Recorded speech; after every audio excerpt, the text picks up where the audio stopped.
औज़ुबिल्लाहिमिनश्शैतानिर्रजीम बिस्मिल्लाहिर्रहमानिर्रहीम सुब्हान रब्बिक रब्बिल इज़्ज़ति अम्मा यसिफून वस्सलामुन अलल मुरसलीन वल्हम्दुलिल्लाहि रब्बिल आलमीन। So Allah Ta'ala ki hamd sana ke baad, dear aspirants, this is Asif Shahzad. So today our first lecture for the preparation of lecturer education and headmaster and headmistress. So dear aspirants, जैसा कि आप जानते हैं कि हमने GK series जो है ना वो स्टार्ट की हुई है। तो आज हमारा फर्स्ट लेक्चर है जो वर्ल्ड करंट अफेयर है उसके बारे में। तो हम इंशाल्लाह डेली बेस पे जो है ना वो वर्ल्ड का जो करंट अफेयर है और जो पाकिस्तान का करंट अफेयर है उसको भी साथ साथ डिस्कस करेंगे, ताकि जब भी एडवर्टाइज आ जाए या फिर एग्ज़ाम कंडक्ट हो तो आपका साथ में जो करंट अफेयर है वो चाहे पाकिस्तान का हो या फिर वर्ल्ड का हो तो दोनों आपको प्रिपेयर हो। ठीक है, तो आए जी हम एमसीक्यूज नंबर 1 जो है उसको देखते हैं। Who is the current foreign minister of China. So China के जो करंट जो है ना वो फॉरेन मिनिस्टर वो कौन से हैं, तो उनका नाम जी हमारे पास है वांग जी। ठीक है, तो ये बी ऑप्शन जो है वो हमारे पास करेक्ट आंसर है। ठीक है, तो उसके बाद जी हमारे पास नेक्स्ट क्वेश्चन आता है। क्वेश्चन नंबर सेकंड को देखते हैं। Who is the current secretary general of south Asia association for regional corporation, यानी कि सार के जो करंट सेक्रेटरी जनरल हैं वो कौन है, तो वो हमारे पास गुलाम सरवर हैं। तो गुलाम सरवर साहब जो हैं ये हमारे पास बांग्लादेश जो कंट्री है वहाँ से बिलोंग करते हैं। और ये 4 मार्च 2023 के अंदर जो है ना ये सेक्रेटरी जनरल अपॉइंट हुए हैं। तो मैं यहाँ पे आपको थोड़ा ब्रीफली जो है ना एक्सप्लेन करना चाहता हूँ सार्क के बारे में।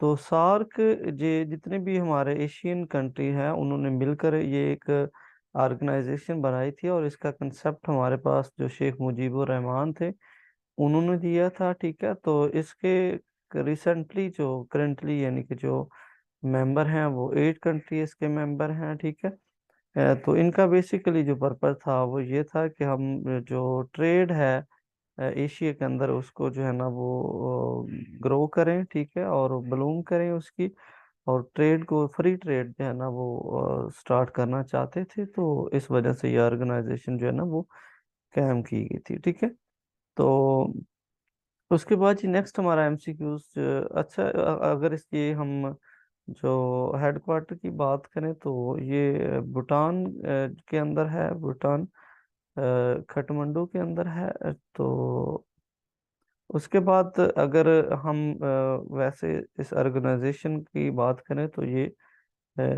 सॉरी नेपाल काठमांडू के अंदर इसका हेडक्वार्टर जो बनाया गया था, और वैसे ये भूटान के अंदर जो है ना वो इस्टेब्लिश की गई। ठीक है, तो आप मजीद इस एमसीक्यूज को वेरीफाई कर सकते हैं गूगल पे जाकर। तो क्वेश्चन नंबर थर्ड जो है उसको हम देख लेते हैं। The ninth Asian game 2023 will be held in from September 23 to October 2023। ठीक है, हमारे पास जो नाइन्थ एशियन गेम है 2023 के अंदर जो हुई है, जो तो 2023 के अंदर सितंबर और अक्टूबर में होगी।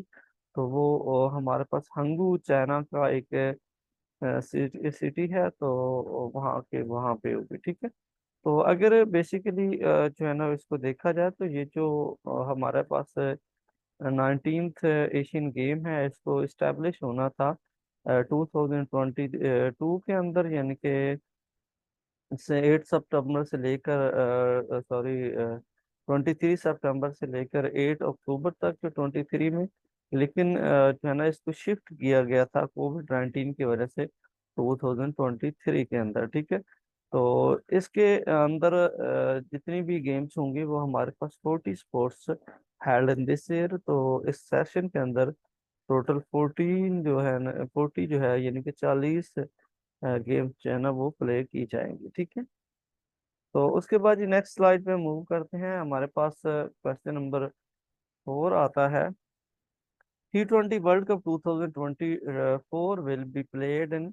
हमारे पास जो T20 24 का जो वर्ल्ड कप है वो यानी कि वो कहाँ पे होगा, तो वो हमारे पास वेस्ट इंडीज और यूएस से जो है उन वहाँ पे होगा। ठीक है, तो उसके बाद जी क्वेश्चन नंबर 5 देखते हैं। Who is the current president of world bank. तो वर्ल्ड बैंक जो है उनके करंट प्रेसिडेंट कौन है? तो वो हमारे पास अजय भंगा जो हैं वो हैं, और ये इंडिया से बिलोंग करते हैं, ठीक है। उसके बाद ये नेक्स्ट हम मूव करते हैं the theme of the S C O summit 2023। S C O जो है ये सिंगाई कॉरपोरेशन ऑर्गेनाइजेशन है। इसकी सुमिट एक सुमिट हुई है 23 के अंदर। तो इसका जो थीम है वो क्या है? उसको यानी उसका जो हमारे पास शॉर्ट फॉर्म है वो SCURE, सिक्योर, ठीक है। और ये स्टैंड करता है किस पे करता है? यानी इसका एक्रोनिम क्या है? S for security, E for economics and development, और सी फॉर कनेक्टिविटी, और U for unity, and R for respect for sovereignty and territorial, ठीक है, and integrity and environment protection, ठीक है। और ई फॉर इन्वायरमेंट प्रोटेक्शन, ये इसका acronym है, इसको आपने अच्छे से मेमोराइज कर लेना, ठीक है। उसके बाद क्वेश्चन नंबर हमारे पास 7 आ जाता है। The theme of SCO Sumit 2023 is secure, SECURE, ठीक है। तो नेक्स्ट हम मूव करते हैं, हमारे पास MCQs नंबर 8 आ जाता है। Turkey, Russia and Iran to continue cooperation to eliminate terrorist in, यानी कि कौन कौन से कंट्री ने जो है ना वो कंबाइन एक यानी कि काम किया है टेररिस्ट को एलिमिनेट करने के लिए। वो हमारे पास तुर्की है, रशिया है, ईरान है, और हमारे पास सीरिया है, ठीक है। क्वेश्चन नंबर 9 जो है उसको हम देख लेते हैं। What is the theme of the international moon day? International जो मून डे है यानी चांद का जो आलमी दिन है, उसका थीम क्या है? Lunar exploration, coordination and sustainability, ठीक है। Linear exploration, coordination and sustainability, ये इसका थीम है, ठीक है। उसके बाद ये हमारे पास MCQs नंबर 10 आ जाता है। Nation office for outer space affairs, UNOOSA and the world celebrate International Moon Day 2023 on 20 जुलाई, यानी कि वर्ल्ड डे जो है वो मून के हवाले से वो कब सेलिब्रेट किया गया है? 2023 के अंदर। तो वो हमारे पास 20 जुलाई है, ठीक है। उसके बाद जी नेक्स्ट MCQs 11 नंबर देखते हैं। How many Pakistani people died in Greek boat tragedy? तो ग्रीक के अंदर, यूनान के अंदर जो ट्रेजेडी हुई है यानी कि बोट जो डूब गई है, उसके अंदर कितने पाकिस्तानी लोग मौजूद थे जिनकी डेथ हो गई थी? तो वो 300 यानी 300 के करीब लोग थे जिनकी डेथ हो गई है, ठीक है।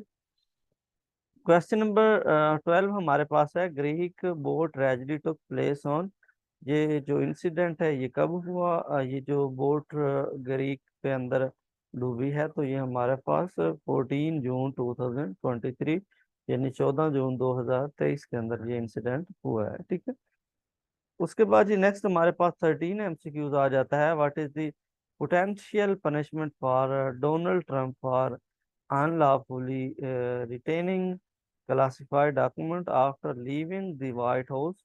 यानी कि व्हाइट हाउस छोड़ने के बाद जो डोनाल्ड ट्रंप है इसके पास जो है ना वो कुछ अनलॉफुली जो है ना रिटेनिंग क्लासिफाई, कुछ अनलॉफुली डॉक्यूमेंट इसके पास मौजूद थे, जिसकी वजह से उसको सजा सुनाएगी up to 10 year in prison, ताकि उसको 10 साल में प्रिजन के अंदर, जेल के अंदर 10 साल उसको रखा जाए, ठीक है। Question number 14, what charges in Donald Trump facing in the federal criminal case field against him? यानी कि फेडरल क्रिमिनल केस के अंदर उसको क्या फेस करना पड़ा? ठीक है, miss handling US government secret, उसने US के जो गवर्नमेंट सीक्रेट है उसको मिस हैंडल किया है, लोगों के साथ शेयर किए हैं, ठीक है। सेकंड नंबर पे ये कि अब्स्ट्रक्टिंग जस्टिस, ठीक है, यानी कि उसने जो है ना वो इनजस्टिस पैदा किया है, जस्टिस फैलाया है कंट्री के अंदर, और मेकिंग फॉल्स स्टेटमेंट, और उसने गलत स्टेटमेंट भी बनाई है, ठीक है। ये उसके ऊपर जो है ना वो एलिगेशन या उसके ऊपर चार्जेस लगे थे, ठीक है। इसके बाद ये हमारे पास 15 MCQs आ जाता है। ट्रॉपिकल साइलोन, ठीक है, बिपरा जॉय वेव्स अराउंड ठीक है, ये जो हमारे पास ट्रॉपिकल साइक्लोन है, ये बिपरा जॉय वेव जो है, ये कहाँ पे जो है ना वो पाई जाती है? तो ये हमारे पास इंडिया एंड पाकिस्तान जो है उसके अंदर ये ट्रॉपिकल साइक्लोन जो है ना ये पाई जाती है। इसकी एक वेव है जिसका नाम है बिपरा जॉय। ठीक है, तो इसको अपने माइंड में रखें। क्वेश्चन नंबर 16 आता है, how many countries participated in multilateral naval exercise Komodo MNEK 2023? ये 2023 के अंदर जो नेवल की एक्सरसाइज हुए तो उसके अंदर कितने कंट्रीज ने पार्टिसिपेट किया है? तो वो हमारे पास 36 है।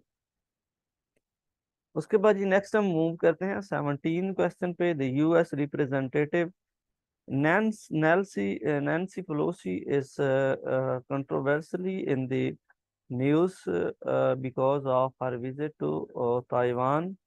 ठीक है, ताइवान कंट्री, यानी कि नैन्सी पेलोसी ने जो विजिट किया था ताइवान के अंदर, तो ये बेसिकली जो है ना वो चाइना जो है वो कहता है कि ये हमारा पार्ट है, तो यहाँ पे जो हम USA की कोई भी पर्सन है उसको अलाउ नहीं है कि वो आए। तो नैन्सी पेलोसी जो है उनकी सेक्रेटरी है, सॉरी स्पीकर है कौमी असम्बली की, तो उन्होंने आई थिंक यहाँ पे विजिट किया, जिसकी वजह से USA और चाइना के दरमियान जो है ना वो एक कंट्रोवर्सी की सिचुएशन पैदा हो गई। ठीक है, उसके बाद 18 MCQ देखते हैं। विंड होक declaration declaration which was seen in the news in association is associated with which field? यानी कि हमारे पास विंड होक जो है ना, उन्होंने डिक्लेरेशन जो है ना वो एक दी है कि हम कौन जो न्यूज़ शो हो रही है वो किसके रिलेटेड है? तो वो प्रेस फ्रीडम के रिलेटेड जो है ना वो उन्होंने अनाउंसमेंट की है विंड होक ने। ठीक है, डिक्लेरेशन का मतलब होता है ऐलान करना, अनाउंसमेंट करना। ठीक है, उसके बाद क्वेश्चन नंबर 19 आता है, विच international association has approved the market in crypto act जो है वो कौन सी मार्केट ने जो है ना वो अनाउंस किया है या उसको एसोसिएट किया है इंटरनेशनल लेवल पे? तो वो हमारे पास यूरोपीय यूनियन है। ठीक है, उसके बाद जी, which country is recently agree to join the Comprehensive and progressive agreement for trans Pacific Partnership? ये ट्रांस पैसिफिक पार्टनरशिप जो है ना वो उनके दरमियान हो, डिफरेंट कंट्री के दरमियान होनी चाहिए। तो ये कौन से जो कंट्री है जो रिसेंटली एग्री हुआ है? वो हमारे पास यूके है। यूके जॉइंड दिस एग्रीमेंट, यानी comprehensive and progressive agreement for trans Pacific partnership. तो इसको 31 मार्च 2023 के अंदर यूके ने इसको ज्वाइन किया। ठीक है, तो ये जी हमारे मोस्ट इम्पोर्टेंट 20 MCQs हैं, इनको हमने कर लिया है। तो आप भी कीजिएगा और कंप्लीट लेक्चर लीजिएगा। फिर भी अगर आपका कोई क्वेश्चन हो, कोई क्वेरी हो, तो वो आप पूछ सकते हैं। मैं कोशिश करूंगा इंशाल्लाह कि ये जितनी भी हमारे इंटरनेशनल और फेमस ऑर्गेनाइजेशन है हम इनको,